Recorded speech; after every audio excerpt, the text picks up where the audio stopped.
podremos dar solución a todos estos miedos, pero mañana en nuestro espacio de salud lo intentaremos junto al psicólogo Eladio Rosique. Recuerden, mañana en Buenos Días Magazine hablamos de fobias. ¿Mañana? Mira, va a ser hoy. Va a ser hoy. Porque estamos pensando en mañana, pero no, mañana hablaremos de otra cosa. Hoy nos centramos y hablamos de lo que les estamos anunciando, las fobias. Eladio Rosique, muy buenos días. Buenos días. Estoy que me voy, vengo mañana a hablar de la fobia. Mañana también viene, sí. Pues vengo mañana otra vez. Y nosotros encantados, porque anda que no nos viene bien, ¿eh? Una sesión de psicólogo gratis para todos. Sí. 968 37 40 35 y también terminado en 36, nuestros números de teléfono para esas consultas al psicólogo, aprovechando que lo tenemos aquí y que mañana no, hoy. Eladio, vamos a establecer esas diferencias. ¿Cuándo un miedo se convierte en una fobia? Pues cuando es desproporcionado. El miedo lo tenemos todos, el miedo entendemos que es incluso un mecanismo adaptativo, nos sirve para enfrentarnos mejor a situaciones que pueden en un momento dado resultar amenazantes para nuestra supervivencia. Entonces el miedo es necesario, es importante. La fobia es algo ya desproporcionado. Por ejemplo, para que entendamos así de forma más intuitiva. A nadie se le ocurre decir tengo fobia a los toros bravos o tengo fobia a un león. Ahí tiene miedo. Hay que tener miedo y ese miedo es normal, ¿no? En cambio, la fobia se tiene a una cucaracha, que uno puede reconocer que da un poco de asquito, pero es que hay gente que tiene unas reacciones total y absolutamente desmesuradas. Ay, de verdad. ¿Se pueden heredar esas fobias? Es decir, yo no tengo miedo a las cucarachas, pero si mi familia ha tenido miedo a las cucarachas, ¿me puede de algún modo heredar o hacer compartir ese miedo, esa fobia? Bueno, como todos los trastornos de ansiedad, hay una predisposición que puede tener una línea familiar. O sea, lo que se hereda es la vulnerabilidad a padecer determinado tipo de trastornos de ansiedad. Pero luego, la fobia es de las cosas que más se aprende en familia. Además, eso los investigadores empezaron a darse cuenta de que era demasiado frecuente que una persona tuviera miedo a los ratones y que su madre y su abuela también lo hubieran tenido, ¿no? Como las supersticiones también. Exactamente. Entonces, lógicamente, si un niño pequeñito ve a una madre subirse a una silla porque ve un ratón, pues va a interpretar que eso es amenazante para él, ¿no? Claro. La mayor parte de la conducta de miedo nosotros la aprendemos. Vamos aprendiéndola por modelado, ¿no? Entonces, sí es cierto que hay una línea de aprendizaje. Bueno, entonces yo me pregunto, la verdad que somos la mayoría de las mujeres, si no tenemos fobia a las ratas, pues lo tenemos a los insectos. Sí. Pero es algo que es más pequeño que nosotras. Sí. Entonces, ¿cómo nos puede provocar? Porque claro, la claustrofobia, eso sí que no lo puedes controlar. No sé, ahora vamos a entrar un poquito más en profundidad. Pero ¿cómo una cosa tan pequeña nos puede paralizar? Porque nos paraliza, por lo menos a mí, en mi caso, las cucarachas a mí me paralizan. Sí. Bueno, una parte importante de las fobias tienen que ver con miedos muy ancestrales, tienen que ver con la especie. Y suelen ser animales como las cucarachas, las arañas, pequeños, que no por pequeños son pueden ser menos perjudiciales, ¿no? Los animales pequeños muchas veces son venenosos y son animales de los que hay que defenderse realmente. Lo que sí es cierto es que la mujer tiene mucha más tendencia a tener miedos con animales de ese tipo que el hombre. La fobia a las cucarachas, a los ratones, es más femenino que masculino, ¿no? Eso está marcado por la especie, eso está marcado por generaciones y generaciones y yo creo que de nuestros ancestros, ¿no? Hay otra fobia también que está marcada mucho por digamos, mecanismos biológicos evolutivos, que por ejemplo la hematofobia, la fobia a la sangre. Hay animales que en presencia de peligro se desmayan. Se sabe que en la hematofobia hay un mecanismo cardiológico que funciona de forma diferente que en otras fobias y que produce el desmayo. La persona que ve sangre que tiene hematofobia se cae redondo, la típica escena en los partos, que el padre que está viendo ahí ¡pum! Y se cae redondo, ¿no? Pues parece ser, hay especies, como las zarigüeyas, que lo vemos en los dibujos de Disney, que se desmayan automáticamente. Bueno, pues parece ser que tiene que ver con eso, lo que pasa es que todavía hay mucho que investigar ahí. Isabel de Bullas tiene una fobia. Isabel, buenos días. Hola, buenos días. ¿Qué es lo que quería preguntar usted? ¿Qué fobia tiene?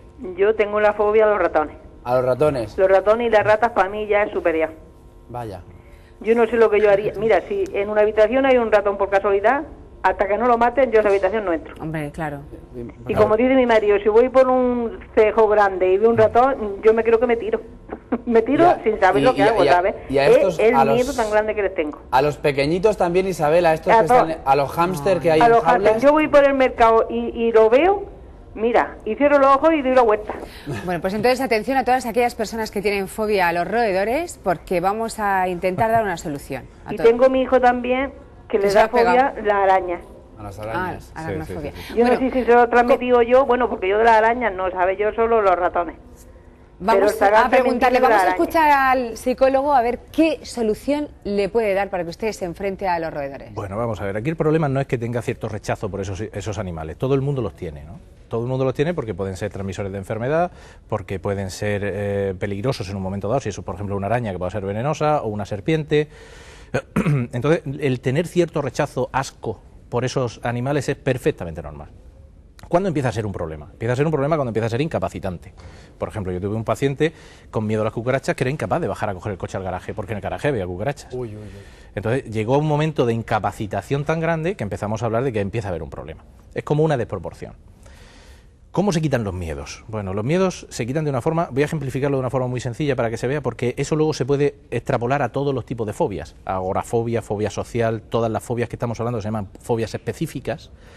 La forma que está demostrada que es más efectiva para enfrentarse a los miedos es la exposición gradual.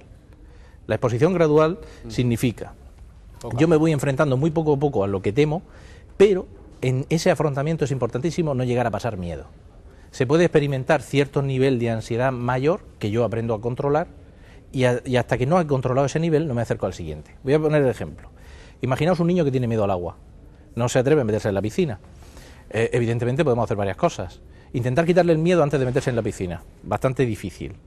El quitarse un miedo a algo antes de enfrentarse a ese algo es muy complicado. Podemos tirarlo de golpe a la piscina. Madre mía. Bueno, eso, primero yo dudo que fuera ético, ¿no? Pero aparte el niño puede pasar un momento tan terrible que aparte de tener una fobia tenga un trauma posterior. Y entonces no te lo perdone en tu vida. Y no te lo perdone en tu vida, ¿no? Lo lógico, lo que todos sabemos que es lógico, es ir aproximando al niño gradualmente. Tan gradualmente que a lo mejor al principio hay que ponerlo al lado de la piscina para que vea cómo otros niños se divierten en el agua. No solo no le tienen miedo, sino que lo pasan bien. Después sentarlo en el bordecito para que el niño juegue. Y cuando esté contento de estar jugando en el borde, lo bajamos a la escalera. Importante que cada uno de los pasos sea sin que el niño pase miedo. Y que el último que dé sea una victoria para el niño, antes de sacarlo. Porque si lo sacas en el momento que está pasando miedo, el niño lo vive como un escape, como una huida, y entonces vuelve a sentirse vulnerable frente al agua. Pero en el caso de los ratones igual es más complicado hacerlo, Eladio. Pues no te creas, porque fíjate, yo, los psicólogos aquí me ven encorbatado y muy serio, pero yo he estado cazando cucarachas en un garaje para poder llevarlas a la consulta y que el paciente se ponga las cucarachas, ¿no? No puedo con las cucarachas. Es decir, las cucarachas, yo he trabajado con ellas, llevando las cucarachas incluso, primero se trabaja en imaginación, fíjate, para hacerlo gradual, primero se trabaja en imaginación, primero el paciente tiene que imaginar las cucarachas, después se hace con imágenes de cucarachas. Que antiguamente yo empezaba con diapositivas, ahora se trabaja con el ordenador, gracias a Dios lo tenemos más fácil, y entonces se va aproximando en imaginación o se va aproximando en imágenes a lo que teme. Sí. Y cuando ya lo ha superado en imaginación y ya puede ver imágenes sin tener aversión, empieza con cucaracha de verdad. Pero cucaracha de verdad que ni siquiera está en la misma habitación. Es decir, yo tengo un bote con una cucaracha en la habitación del lado. Entonces, gradualmente eso se llama desensibilización sistemática. Al final no sistemáticamente voy haciéndome menos sensible a ese tema. Y al final, Eladio, acabamos con la cucaracha en la mano. Yo le regalé la cucaracha en el bote, porque claro, en la mano no es sano. Da asquito. Claro, se la regalé en el bote y se la llevó el paciente tan tranquilo. Bueno, Isabel, pues poco a poco. Oh, qué miedo. ¿Lo he escuchado? Zaida, de los Alcázares, buenos días. Buenos días. Zaida, ¿cuál es su fobia? Yo le tengo miedo a las cucarachas y a los insectos, que bueno, yo los digo saltamonte, en mi país lo digo así, a esos. Ay, qué horrible. Las langostas. Pero, eso, la langosta. La langosta. Pero es que me da algo. Yo soy asmática y en el momento cuando yo lo quiero matar a la cucaracha es que me da un ataque de asma. Y a mi hijo, yo creo que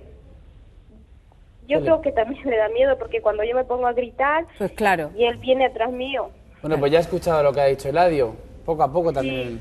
Lo que pasa es que la exposición gradual es un tema muy complejo, hay que controlar muchas variables, ¿no? Es decir, hay que controlar lo que normalmente yo hacía para solucionar el problema. Normalmente una gente que tiene miedo sobredimensiona el peligro e infradimensiona la capacidad que tiene para enfrentarse al peligro. Y luego establece estrategias como evitación y escape. La evitación, intento no ir a esas situaciones, y en el caso de que estuviera en una situación, salir cortando. Claro, cada vez que huyo de algo que temo, voy sintiéndome cada vez más vulnerable frente a lo que temo. Es un topicazo, pero es una realidad. Frente a los miedos hay que enfrentarse a los miedos, porque si vas huyendo cada vez te sientes más vulnerable. ¿De acuerdo? Lo que dice esta señora, la entomofobia, que la entomofobia es la forma genérica de referirse al miedo a los insectos, ¿no? No hay una fobia a las cucarachas. Bueno, yo supongo que sí, porque se inventan palabras para todo, ¿no? Pero sí, la entomofobia es lo que lo describe en términos más generales. Encarna, es que le dan fobia a estas cosas, ¿eh? Te veo yo que te estás poniendo mala. Me están preguntando qué te pasa y digo que es que me pica todo ahora mismo. Estamos hablando de insectos y de saltamontes y de langostas y de tal. Y me pongo mala. Sí. Normal, pero yo creo que es común a todas las mujeres normales y corrientes. A la calle, ¿qué nos vamos? A ver qué nos preguntan. Pues nada, yo quería saber lo que hay que hacer para superar una fobia. Para superar, según qué, bueno, ¿no? Lo que estaba comentando antes, que la exposición es un tratamiento que tiene que ir muy reglado, ¿no? Por ejemplo, en la piscina con los niños, pues entendemos todo es de sentido común. Pero cuando es una fobia que provoca reacciones emocionales tan fuertes, hay que hacerlo a través de un profesional, porque eso es algo más complejo. Y curiosamente, igual que la fobia generalizada, la fobia específica, que es la de la entomofobia, la fobia a los bichos, la fobia, lo que entendemos normalmente como fobia, eso es más propio de la mujer. Hay otro tipo de fobias que está más igualada a la cosa, como por ejemplo la fobia social.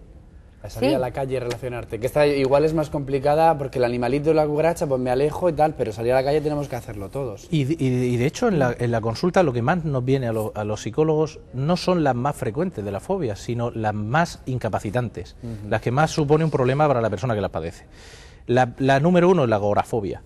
La agorafobia es el miedo a tener crisis de ansiedad o sentirme mal en sitios públicos, en sitios donde sería bastante inconveniente sentirse mal. Cuando dicen la agorafobia, mucha gente piensa en sitios abiertos, espacios abiertos. No es exactamente así. Son sitios en los que yo no tengo fácil huir y refugiarme. Claro. Entonces, por ejemplo, en sitios públicos, agora viene de la palabra griega que define el ágora, que es el sitio de reunión que había en las ciudades griegas, ¿no? Entonces, ese miedo a estar mal en esa situación y no poder refugiarme y no saber cómo controlar ese malestar es la agorafobia. ¿Y cómo combatir eso? Porque hay gente que pasa por situaciones así, no necesariamente tiene que ser un centro comercial, o sea, puede ser ir a la iglesia y tener miedo atroz. Sí, pero fíjate, es un espacio abierto.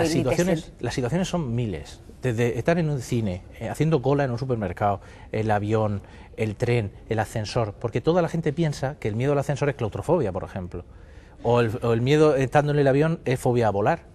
No necesariamente, porque si yo tengo miedo en esos sitios a tener una crisis de ansiedad y no poder salir, es agorafobia. Si yo lo que tengo miedo es que el avión se caiga, es fobia a volar. Claro. O el ascensor se caiga, es que son cosas diferentes. Entonces, es siempre el mismo miedo, aunque asociado de diferentes circunstancias, el miedo siempre es a tener determinadas sensaciones físicas que yo interpreto como el descontrol, como pánico más absoluto. Entonces, al final nos enfrentamos a una fobia, aunque esté asociado a muchas cosas diferentes. ¿Cómo se hace? Con terapia de exposición. Igual que la fobia a los animales, se hace en la agorafobia. ¿Pero a qué me expongo? A mis propias sensaciones físicas. Entonces, nosotros en consulta generamos mareos, generamos sensaciones parecidas y luego nos vamos enfrentando a las situaciones buscando esa sensación física para aprender a manejarla bien. Y Eladio, ¿qué es lo que tenemos que sentir, por ejemplo, cuando tengo miedo a estar en la calle, en medio de la gente? ¿Qué tengo que sentir para decir, es que tengo fobia? O sea, me sudan las manos, taquicardias, ansiedad. ¿Cuáles son esos síntomas? Fíjate, igual que hemos descrito antes la diferencia entre miedo y fobia, también hay aquí una diferencia. Es decir, hay situaciones en las que todo el mundo se pone nervioso. Situaciones de grupo nuevo, por ejemplo, que no conoces a nadie y te sientes más inseguro. Situaciones en las que estás con figuras de autoridad. O, por ejemplo, al hablar en público, o como decíamos la última vez que vine, que estábamos hablando del tema del amor, pues cuando hay que tirar los trastos a una chica, pues la verdad es que uno se pone bastante nervioso. Bueno, entonces, ese miedo es natural, es lógico. Cuando yo empiezo a ver que el miedo me incapacita, me limita, empiezo a pasar realmente angustias, cuando empiezo a evitar situaciones que me producen esa ansiedad, cuando empiezo a ver ya que la inseguridad va a algo más que una ansiedad que yo puedo controlar, entonces ya empezamos a hablar de tener un problema. Está la agorafobia, que es la fobia en un momento dado a tener una sensación física. Fíjate, el nombre técnico se llama fobia interoceptiva. Interoceptiva es, igual que hablamos de percepción, la interocepción es la percepción de los procesos internos. Entonces, cuando yo me siento con ansiedad, eso se llama agorafobia. La fobia social es cuando yo estoy en una situación en la que puedo ser escrutado por alguien, puedo ser evaluado por alguien y la evaluación que hace esa persona a mí me aterra. Entonces, esa inseguridad que normalmente la gente le habla como timidez, ¿no? de esa inseguridad a ser evaluado por las personas que tengo alrededor, es lo que se llama la fobia social.